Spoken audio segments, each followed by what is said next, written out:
ഈ വീഡിയോയിൽ ഈ കുട്ടിയുടെ അഭിനയം പാളിപ്പോയി എന്ന് വേണം കരുതാൻ. പക്ഷേ ഇത് പാളിയിലായിരുന്നെങ്കിൽ ഈ കുട്ടി പക്ഷേ ജില്ലാ പഞ്ചായത്ത് പ്രസിഡൻറ്റോ അല്ലെങ്കിൽ അടുത്ത് ഏതെങ്കിലും വലിയ ബോർഡ് കോർപ്പറേഷൻ തലപ്പത്തൊക്കെ ഈ കുട്ടി എത്തുമായിരുന്നു.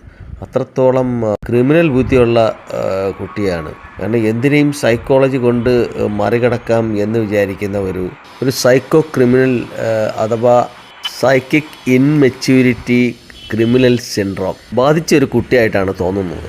അതായത് ഒരു കാരണവുമില്ലാതെ നമ്മുടെ രാജ്യത്ത് ഏറ്റവും കൂടുതൽ സന്നദ്ധ പ്രവർത്തനം നടത്തുകയും ഏറ്റവും അധികം ആൾക്കാർക്ക് തൊഴിൽ കൊടുക്കുകയും ചെയ്യുന്ന ടാറ്റ എന്ന നമ്മുടെ രാജ്യത്തെ കമ്പനിക്ക് നേരെ നടന്ന ഈ ഒരു പാലസ്തീൻ എന്ന രാജ്യത്തിൻ്റെ പതാകയും പിടിച്ച് കുറച്ച് ചോര കുഞ്ഞുങ്ങളെ ഡമ്മി കുഞ്ഞുങ്ങളെ ഉണ്ടാക്കി നടത്തിയ ഒരു ജാഥ പോലെ അല്ലെങ്കിൽ അങ്ങനെ ഒരു ആശയം പോലെയാണ് ഈ ഒരു പ്രവൃത്തി തോന്നിയത്. അപ്പോൾ നിങ്ങൾ ചോദിക്കും ആദ്യത്തെ സംഭവമായി ഇതിനെന്താ ബന്ധമുള്ളത്?